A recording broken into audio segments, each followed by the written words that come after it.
संविधान में स्वतंत्रता का अधिकार अनुच्छेद 19(22) में वर्णित है।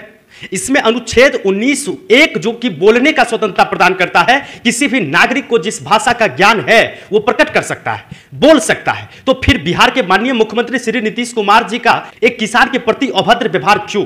आप लोग जितना बोल रहे हैं सब अंग्रेजी शब्द का प्रयोग कर रहे हैं, ये हो क्या गया है?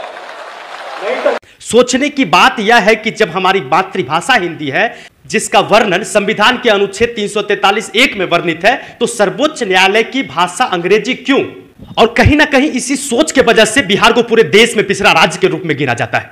नमस्कार, आप देख रहे हैं KR न्यूज और मैं हूं आपके साथ अवधेश। दोस्तों, बात थोड़ी सी पुरानी हो गई है।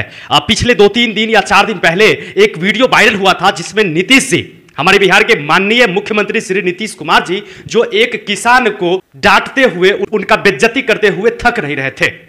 बात है एक कार्यक्रम का जिसमें नीतीश जी गए थे और वो किसान भी वहां पे पहुंचे थे। लेकिन जब स्टेज पे नीतीश कुमार जी बैठे और वो किसान आके उसी स्टेज पे कुछ कहना शुरू किया, अपनी बातों को रखना शुरू किया, जब वो अपनी बातों को रख रहे थे, उसी बीच बीच में कुछ इंग्लिश वर्ड का उपयोग कर दिया। और फिर क्या था, इसके बाद मुख्यमंत्री नीतीश कुमार जी उस किसान की बेइज्जती करने लगे। और हद तो तब हो गया जब वहां पे बैठे लोगों ने कुमार जी की इस बातों को लेकर ताली बजाना शुरू कर दिया, उनकी सराहना शुरू कर दी। लेकिन मैं आपको बता दूं, हमारे देश के, हमारे राज्य के कुछ ऐसे नियम कानून हैं जिसका पालन हर किसी को करना चाहिए, चाहे किसान हो या मुख्यमंत्री हो या कोई भी हो। भारत के संविधान के अनुच्छेद 348(1) में प्रावधान है कि उच्चतम न्यायालय और प्रत्येक उच्च न्यायालय में सभी कार्यवाही अंग्रेजी भाषा में होगी, जब तक कि संसद विधि द्वारा अन्यथा उपबंध ना करें। हां, यह बात जरूर है कि अनुच्छेद 348(2) के अनुसार किसी राज्य का राज्यपाल राष्ट्रपति की पूर्व सहमति से उच्च न्यायालय की कार्यवाहियों में, जिसका मुख्य स्थान उस राज्य में है, हिंदी भाषा या उस राज्य का शासकीय प्रयोजकों के लिए प्रयोग होने वाली किसी अन्य भाषा का प्रयोग प्राधिकृत कर सकेगा।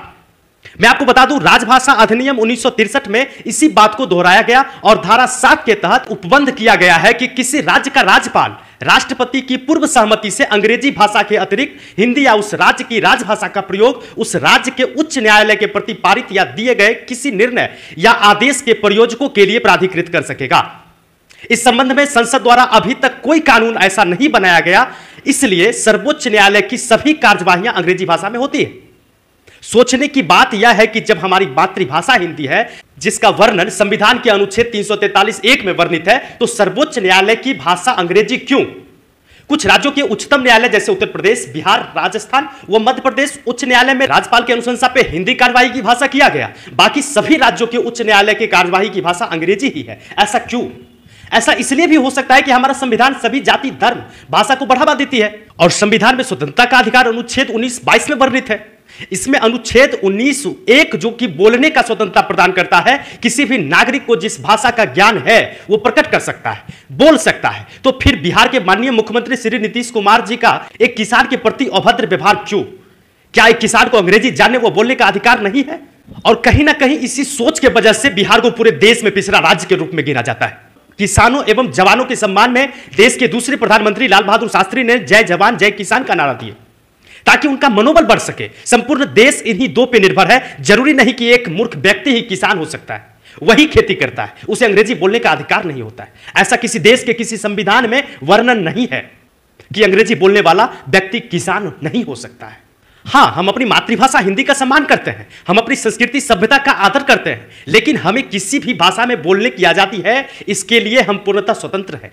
एक भारतीय नागरिक को उसकी शिक्षा में बढ़ावा देने के बजाय उसकी टांग खींचना, यह कतई उचित नहीं है हमारे मुख्यमंत्री जी। तो प्लीज आपसे हाथ जोड़कर विनती है, आप हमारे बिहार के मुखिया हैं और आप इस तरह की बात करते हैं, आप एक किसान की बेइज्जती करते हैं जिस किसान पे हमारा देश निर्भर है। इसका मैं निंदा करता हूं, ऐसा नहीं होना चाहिए। बाकी आप सबों का मुख्यमंत्री जी के ऐसे टिप्पणियों को लेकर क्या राय है, हमें जरूर बताइएगा। मैं फिर मिलता हूं, तब तक के लिए जय